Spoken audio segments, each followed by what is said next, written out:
Welcome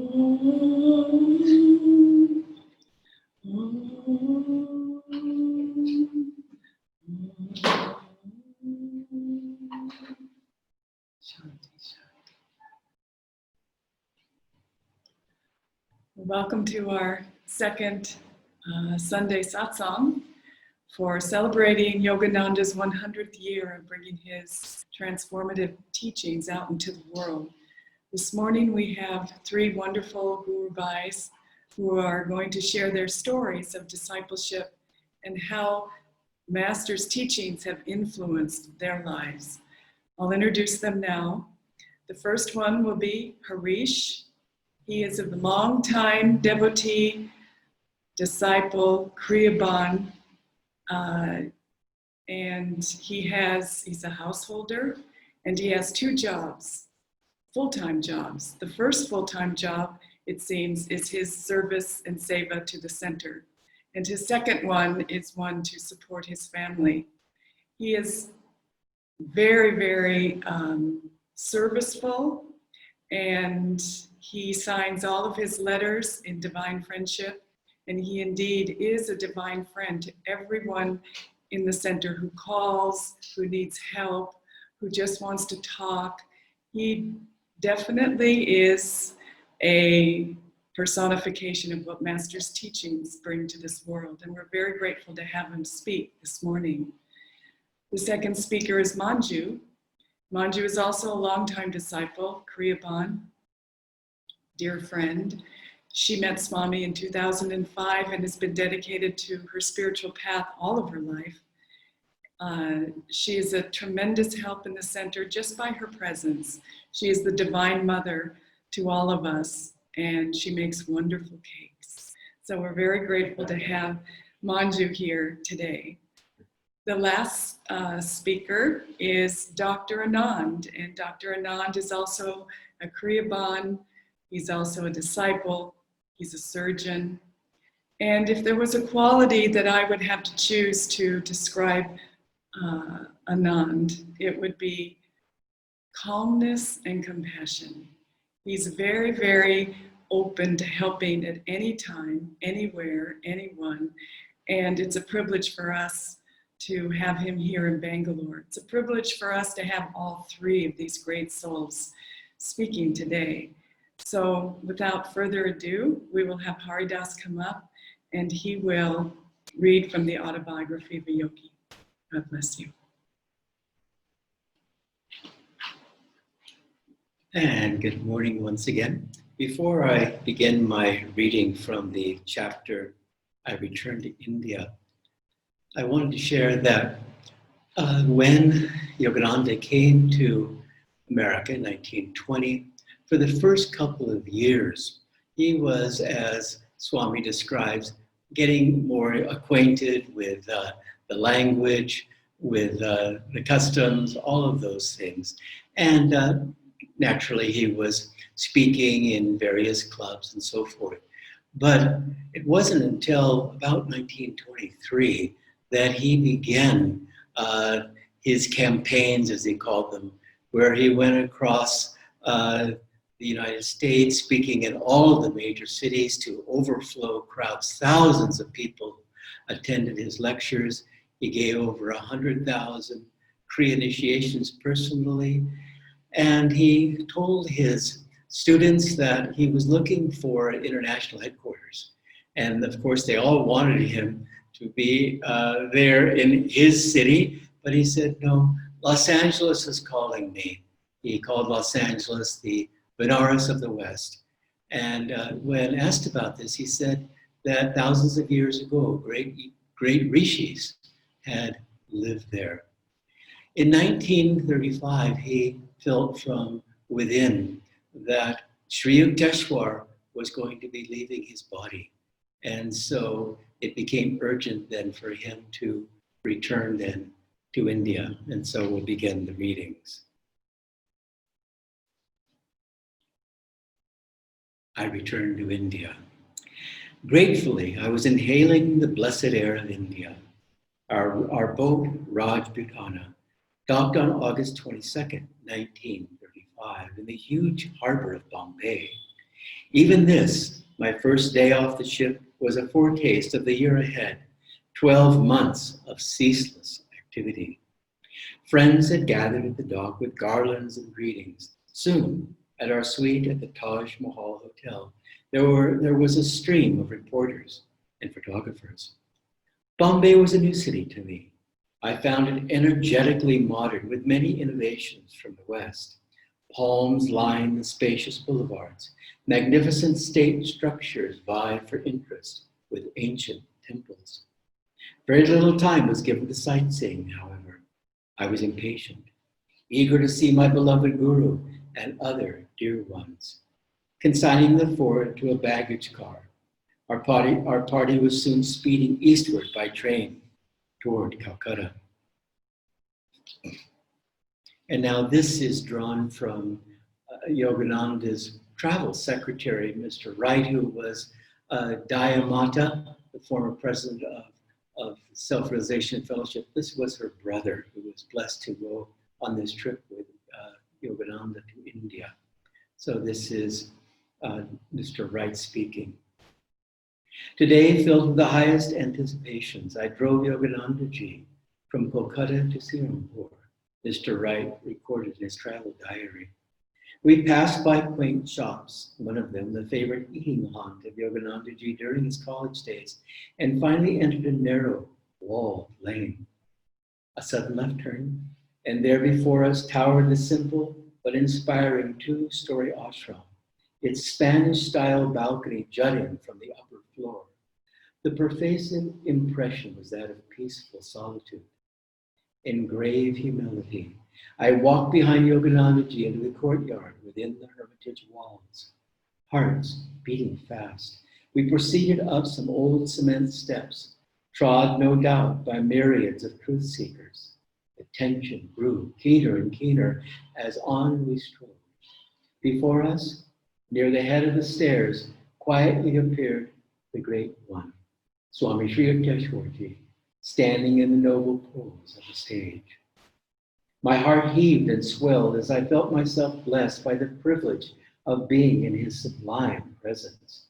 Tears blurred my eager sight when Yoganandaji dropped to his knees and with bowed head offered his soul's gratitude and greeting, touching with his hand his Guru's feet, and then he rose and was embraced on both sides of the bosom by Sri Yukteswarji. No words passed at the beginning, but the most intense feeling was expressed in the mute phrases of the soul. How their eyes sparkled and were fired with the warmth of renewed soul union.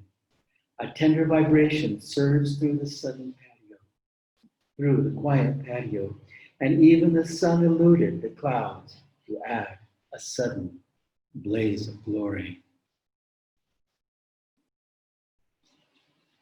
And this is Yogananda speaking. As soon as I could tear myself away from Sirampur and Kolkata, I set out with Mr. Wright for Ranchi. What a welcome there, a veritable ovation. Tears stood in my eyes as I embraced the selfless teachers who had kept the banner of the school flying during my 15 years' absence. The bright faces and happy smiles of the residential and day students were ample testimony to the worth of their many-sided school and yoga training. Within a few months after my arrival in India, I had the joy of seeing the Ranchi school legally incorporated. My lifelong dream of a permanently endowed yoga educational center stood fulfilled. That vision had guided me in the humble beginnings in 1917 with a group of 7 boys.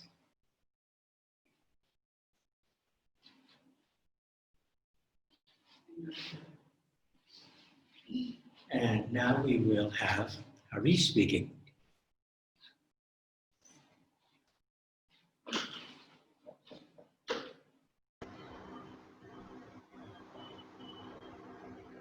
Good morning, everyone. I hope all of you are doing well. Okay, that's better. Well, today morning, Harirajji Romaji basically asked me to speak about how basically discipleship helped me in my own life. And when I was contemplating this particular topic in my own mind, uh, there was a call that I received from one of an unknown person. I mean, I have not known this person for a long time, but he basically asked me a very very striking question, which is very very relevant to a lot of us everywhere. He asked us, now Yogananda is already gone, right? And he's not there in this physical body. So how can a master who is not in this physical body, help his disciples? And I thought, oh my dear friend, in my own mind, I thought, oh my dear friend, if I could tell all the things that happen in my life, and where the Guru helped me in each instant of my life, you'll be so much surprised. And I didn't share everything to him, and I said, physical body or no physical body, the Gurus can come. Online or no online, the Gurus can come. That's their power. And there's no restriction, no barriers for them in Avatar Guru. And since the topic, that I had that conversation, I thought, okay, so maybe that's very relevant to me also. And I started thinking about my own life, where instances, basically small instances, where the Guru came and helped me out. you know and well, let's start with where it all began. It all began obviously with the book Autobiography of a Yogi. uh, in fact, I was reading it today morning to really, if people have not seen this book Autobiography, I was reading this today morning to really, get the feel. First time I read it all the way back in 2006. I was just an engineering student. It was the most electrifying experience for me. A friend of mine Jagdish gave me this book, and I couldn't keep it down. It was like I spent the entire night just, reading through this book. And millions of people have said this already, the most wonderful book that they have ever read. And I think, but something special happens to a disciple also. It's like the Guru is calling you, come back, come, come, I'm waiting for you. And and it awakens the love that you have for God dramatically. And I think that's what happened to me. And after 2006, fast forward today, I am a householder. I have a 5-year-old beautiful son, a wife. I stay with a family of 8 people. I have 2 dogs. uh, and obviously I have a job. My father is a businessman, so whatnot. So everything, part and parcel of a householder yogi. And sometimes you have to wonder, how can anybody practice or do his sadhana or do seva with all these things to handle. So let's take the instance of my own family life, right? Because I'm a householder yogi. So all of us go through these difficult times, and I had this difficult time in my own family, right? And it was very very difficult for me to understand, I'm such a spiritual guy, why I'm having so much time, struggling with my family, why there is so much, uh, anger or disharmony and everything and all those things, right? And you wonder that, am I not spiritual enough, right? And that was eating me away. I mean, I was meditating, I was praying to the gurus and everything I did, but it was not going away. And what I did was, I just said, okay, Guru, I'm just trying to, do everything that you said, but what is happening? Why I'm not able to overcome this? And, when I changed that my attitude, I went to the Guru and asked, help me. I'm doing everything I can, help me. There was this wonderful book, Spiritual Relationships, which was long ago, recommended to me by Keshwa and Dayaji. And, I just took that book and I just, read through everything. It's not like I didn't know about it, but there was a one beautiful phrase of, by Swamiji. He said, before love, the most important thing in marriage or in relationships is respect. And that's what, I read this many, many years ago, and that's the phrase that has stood with me: respect. And as soon as I realized I was not respecting my relationships, I was not respecting the people internally, I was not respecting them as a soul. And as soon as I did that, there's a tremendous change in shift in me, and this relationships were much, much better. That was the grace of the Guru, obviously. Now, the second instance, let's come to my career. There was a time in my career where I'd almost at the verge of losing my job. I was successfully, stayed 5 years in the US. I'd come back to India, and I would wonder, there was a time, I was struggling. I was losing the job. I was doing everything, or using all my connections, or everything. It was almost a month and a half. I was doing everything.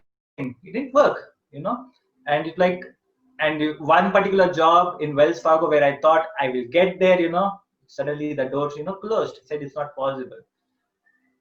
And after searching everywhere 1.5 hours, 1.5 months, then I just said, Om Guru, Om Guru. I just went back to him. I said, I'm doing everything I can. But is this, finally you are saying that I don't need to work as a job? Should I spend more time in my sadhana? Is this what you want? Then it's fine, but just guide me, I said. And I did that. And within 2 days, this Wells Fargo manager calls me. He said, would you like to join us? And I was like shocked. And this was the place they said it was not possible at all. And they said, would you like to join us? And the doors opened for me. The only thing that I did was change my attitude, did everything I could, but even finally went to the Guru. This is not the grace of the Guru, right? He is helping us, and he helped me tremendously.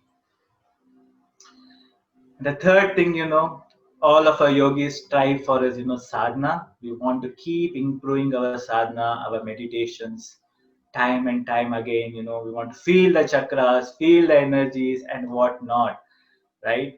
Listen to the sound of Om, everything. We want to do that, right? And I was like that, and I had gone to this retreat, right? A Kriyaban retreat, and all the acharyas, different acharyas spoke, and I was, okay, I was ready to do all my set of kriyas. This is the day that I'm going to do. And listen to all the kriyas. I was so inspired. I said I could do it. And I did my, couple of kriyas, more. And finally, I started to lose energy. I couldn't continue. I said, today I'm going to do all my entire set of 108 kriyas. I'm going to do it. It was because I was thinking, I will do it. I could not. I was starting to lose energy. I said I couldn't keep up. And at that point of time, the words of, actually Naya Swami Roma said that, when she had told this long before, when you are struggling, call upon the Guru in your sadhana. Think he is doing with you. He is with you. And that's what I did. At that moment, those words came to me. And I said, Guru, come to me. Help me. This is the max I can do. And my kriya just shot up. It's like the Guru came. He gave me all the energy. Gave me all the energy to just continue my sadhana. Right? And it just happened. So how can the Guru help you? He'll help you in every way, in every situation, all your life, whether you're a householder or monk or whatever it is, right? And you just need to strive again and again to go back to the Guru, is what I felt in my entire life. Just go back it in, whether you're happy or sad, every situation of life, you just go back and say, Om Guru, Om Guru. And you do your best to ask for guidance. And that's how the Guru helped me throughout my life. And he continues to help me, and he continues to change me. So with that, I would like to end my talk. It was wonderful being with you all and sharing with you all. And I would like to pass it on to Manjuji. Good morning, Haridas Ji, Roma, and all my dear Guru Bhais. So I'd like to share with you, how there was this deep yearning from within me to find God. Though, one had led a very well devotional and dharmic life, but still that yearning continued. And so after my husband retired, we moved to the outskirts of the city. And I still wanted, this. One day I just asked Kamini, a dear friend and relative, to find someone who teaches yoga and meditation. And it was fine. And as we have moved in, I've given out the message to her from the spiritual eye. And one evening sometime, it must have been 2004 or something, my mother calls out to me, Manju, come here. So I come to her, and she's watching the Astha channel on TV, and she shows me Swamiji. Of course, he has such a beautiful, calm, peaceful expression of a saint. So she asked, doesn't he look like one of our relatives? I said, yeah, he does, but his expression is so soft and saintly. So Swami became very much a part of our home and family before one came on the path. So, and one fine afternoon, this sometime in the first week of September 2005, Kamini calls very excited, Manju, I'm on MG Road at this Gangaram's shop.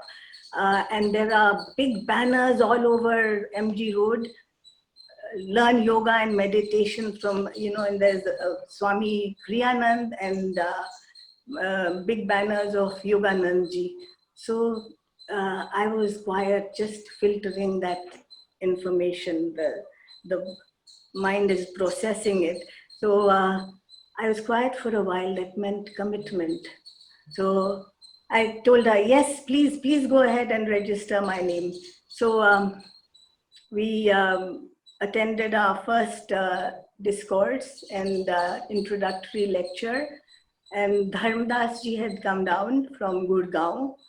And I was so inspired by his sincerity, devotion, and the love, the way he taught master's teaching. So we came religiously to all the classes, and later, I think it's most of the time it was Dharmdas ji and Dhyana who took our classes, and we got deeper on the path and felt so blissful, and continued on this journey. And energization exercises, how much, Master's energization exercises, his devotion with and the affirmations, they were very powerful. So one started practicing them regularly, and there was a absolute shift in consciousness and everything.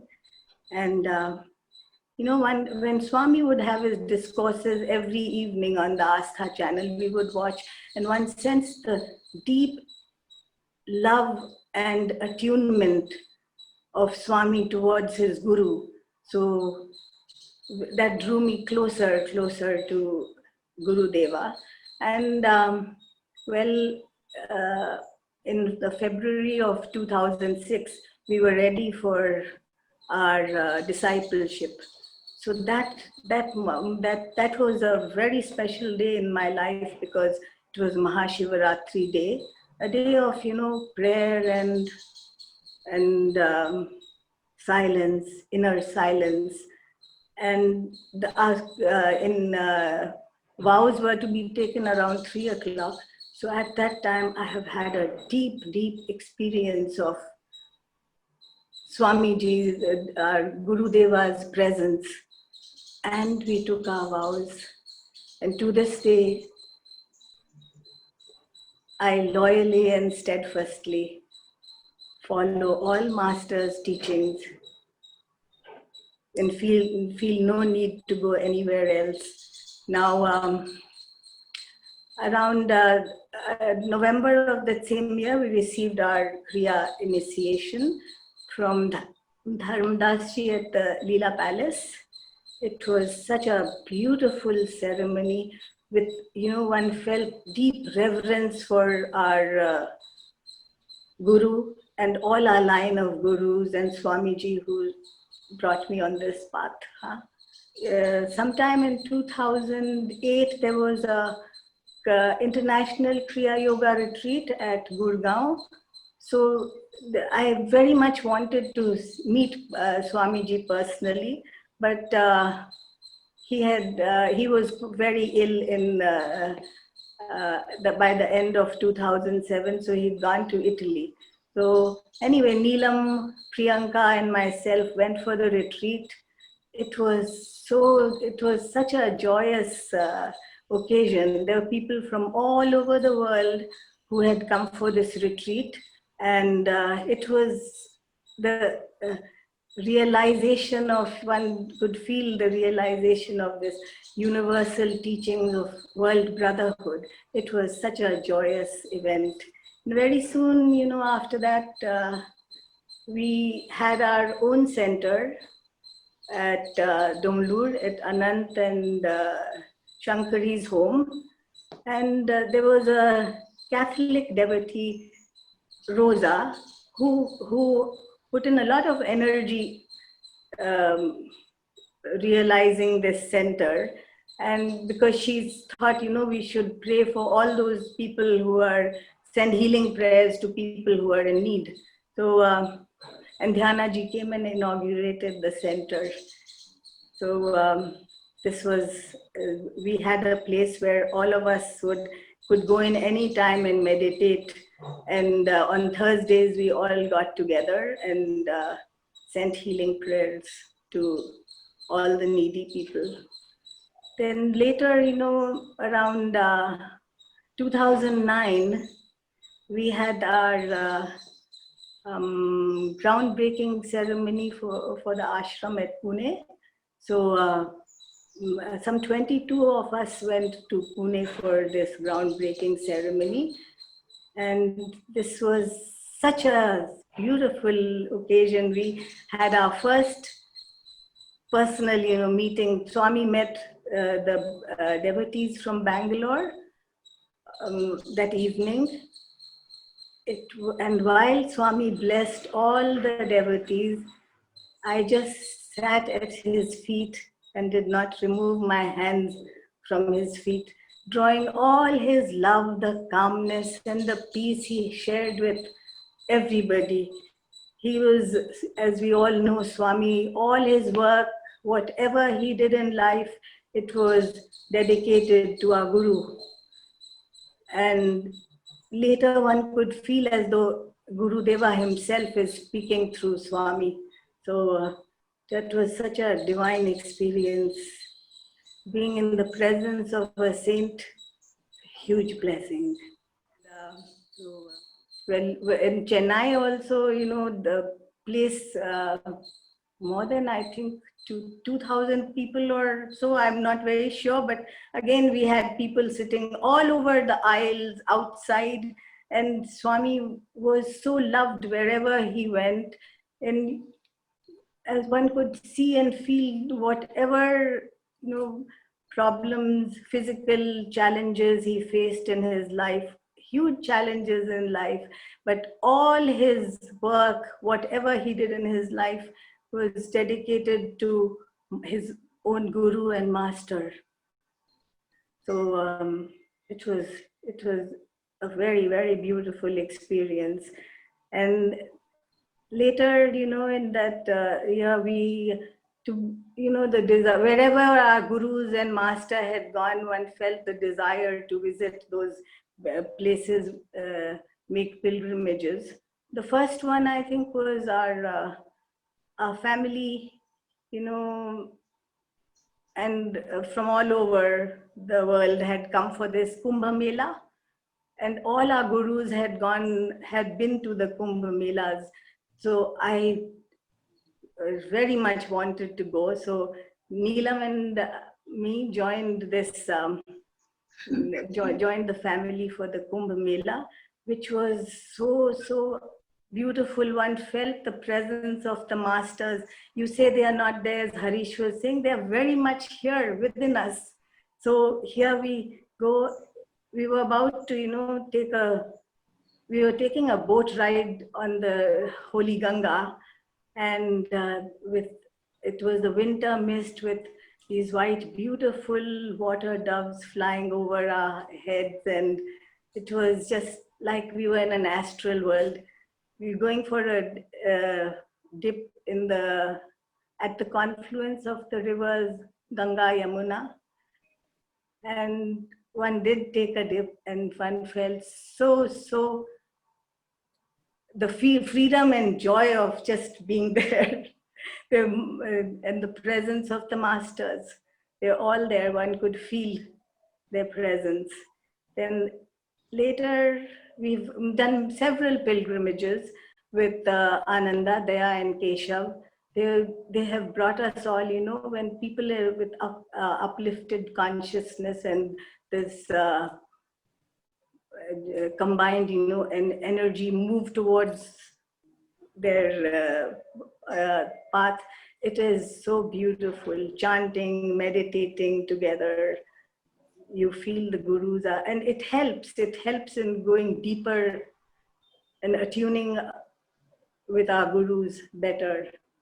So the last pilgrimage we've gone to Babaji's cave at Rani Khet with Daya and Keshav. That time our dear Naya Swami's Jyotish and Devi Ji were there too.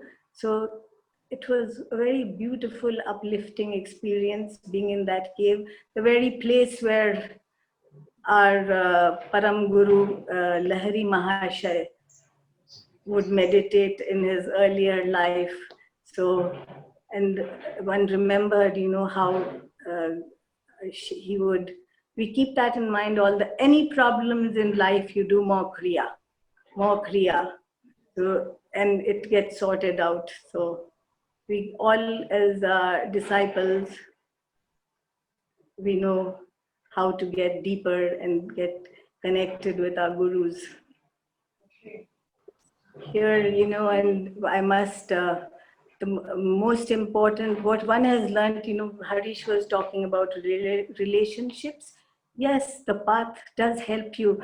There are very difficult situations at times, but by practicing and being on the path, one has learned to, as Swamiji would put it so beautifully, that we are all different expressions of the same divine, and there's a spark of divinity present in everybody. So we have to accept and respect everyone as they are. That is a big lesson one has taken being on the path. And the love for people, you see it, someone is sometimes not very pleasant to you, but you just send out waves of love and prayers to the person, and believe you me, it changes, the situation changes, and there is peace and harmony. So one continues to strive and work towards that, as the deep bond that one shares with our guru, the discipleship between of guru and disciple is, the 15th century saint, Sant Kabir, who chanted Guru Govind dono khade kiske lagu pao, balihari guru apno Govind diyo bataye. So it is Guru and which translates to Guru and God are standing before me. To whom should I bow? So it is my Guru who has revealed God to me. I bow to my Guru. And Guru is the boatman who will steer us through our life's journey to the divine shores. Thank you. Harishji. So first I would like to express my gratitude to Master Swamiji and our Nayaswamis, Haridaji and Romaji, for bringing this beautiful teaching to our closer to us. So I what pulled me into the spiritual path is mainly the wars which was constantly happening around us in this century, especially the Sri Lankan war which happened in 2009, which I could feel the sufferings of those people because I had few friends from Sri Lanka studying with us during our undergraduation times and post-graduation times. So I knew the plight of them. This suffering I had to go through along with them. It was the one which was pulling me towards the spirituality to know why this is all happening, to find the solution for that. So, but I couldn't find it for so long. Whenever I'm alone, this was a main thought will be in my mind. So 3 years back, I read this wonderful book, Autobiography of Yogi by chance, and this changed my life, transformed my life, I would say.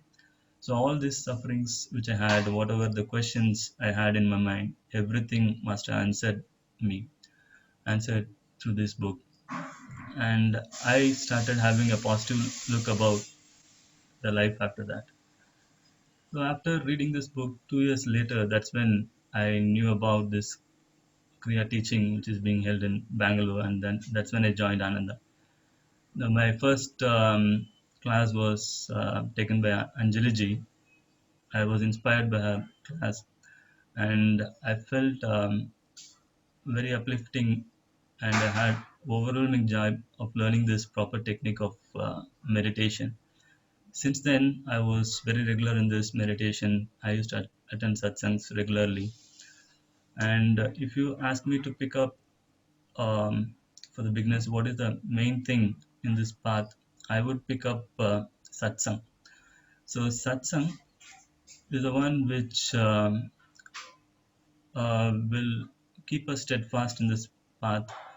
The people, when we meet our Guru Bhais, especially our Nayaswamis, whenever we are with them, it was always an uplifting experience to learn from them directly their experiences. So this was the one which was inspiring me to go deeper into this path. And the other thing which helped me in this path is Master's books. Master's books always guided me to attune with his thought process and his will. So, and I did have felt Master's present whenever I had any difficulties, whether it was my personal life or in my workplace. Always, Master, whenever I difficult, I go back inside, visualize him in the spiritual life. Within seconds, I would see the solutions coming. So this has happened in several instances.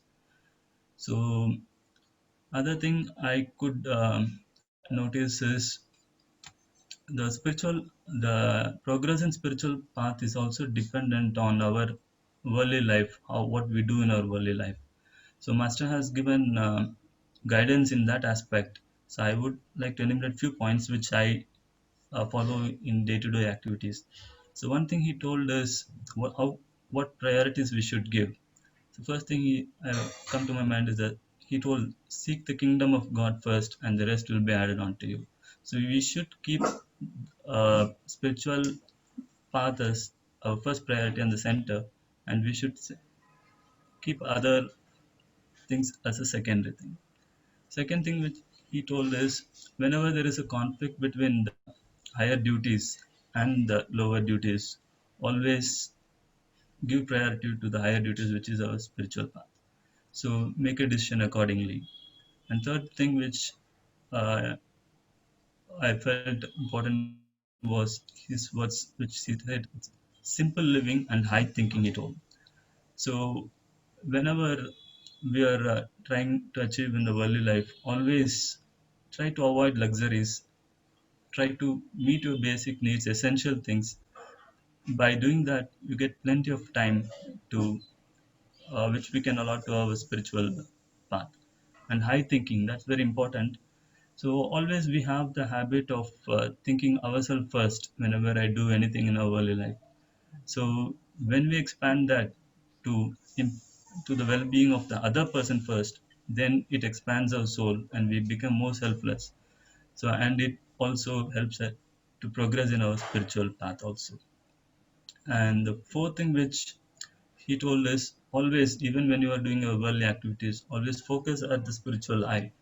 So try to develop that habit of being at the spiritual eye, to communicate with whomever you meet. Try to communicate through the spiritual eye and visualize the other person's spiritual. So this will attract you more of positive vibration around you. So which I tried to do that.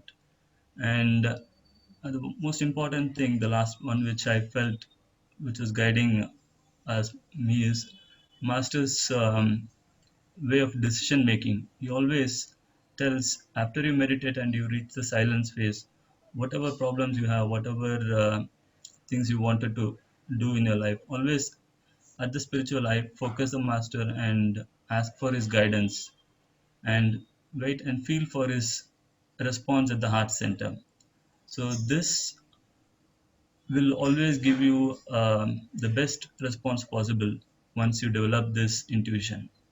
So these are the basic things I learned from this master's teaching, which has helped me immensely to make a right decision. And before joining the path, though I had achieved a reasonable success in my academics and in my profession, I always felt why I'm doing all these things. What is the purpose of my life? Always it was a big question mark. What is the ultimate goal, which I never knew. So the final destination was the one which was lacking. But when I read this path, Master has clearly defined the final goal. So he has told the self-realization, which is your ultimate goal. So I could know the purpose of life. That is to know the God by realizing your own self. And he has given us wonderful teaching, and he has promised us to be our guide. As we think near, he told, I will be always nearest to you. So with this promise from Master, we can all joyfully tread this path of self-realization together. Thank you. Thank you, everyone, for your beautiful talks. And now we'll have the song. It's called Dare to be Different, and it's many people all singing together all over India. So we'll have that. And then we'll do our arati. Different, dare to be free, dare to fall like wind on the sea, fly like a dove so high on the air, be strong in your courage when others despair. Never in anger, never in haste, go without night, be never amazed. Freedom is yours, if freedom you give, to all give it freely, in freedom you live. Mountains that stand up tall to the sky, tell us no dreaming is ever too high. Dare to climb boldly, brave the high peak, you'll never know failure if bravely you see.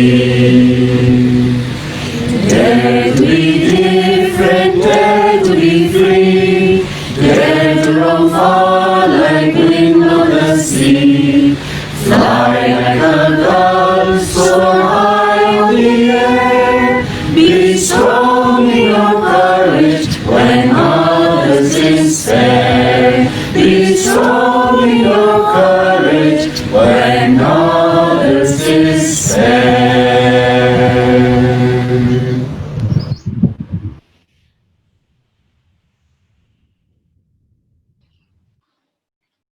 Thank you, Sri Ram. We'll now have our arati.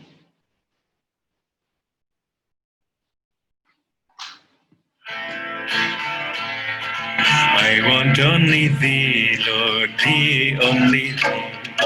I want only thee, Lord, thee, only thee. I want only thee, Lord, thee, only thee. I want only thee, Lord, thee, only thee. I want only thee, Lord, thee, only thee. I want only thee, Lord, thee, only thee. Voglio solo te, Dio te, solo te. Voglio solo te, Dio te, solo te. Voglio solo te, Dio te, solo te. Voglio solo te, Dio te, solo te. Voglio solo te, Dio te, solo te. Voglio solo te, Dio te, solo te. I want only thee, Lord, thee, only thee. I want only thee, Lord, thee, only thee. I want only thee, Lord, thee, only thee. I want only thee, Lord, thee, only thee. I want only thee, Lord, thee, only thee. I want only thee, Lord, thee, only thee.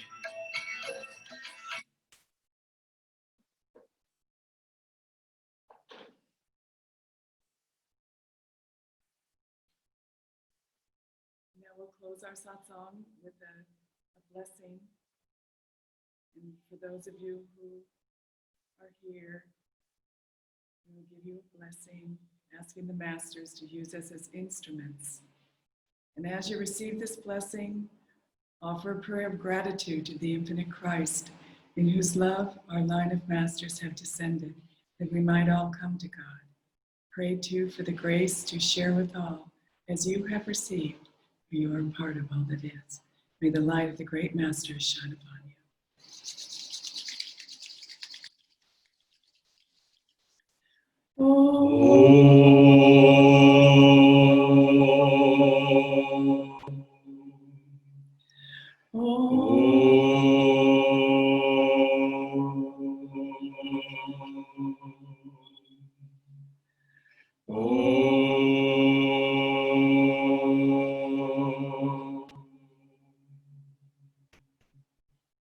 Shanti, Shanti. Now let's close with a healing prayer. Call to mind those that you know who are in need of healing energy in their bodies, in their minds, and their souls. Include this earth. Include all those suffering in this world. Divine Mother, thou art omnipresent, thou art in all thy children. Manifest thy healing presence in all bodies, in all minds, and all souls.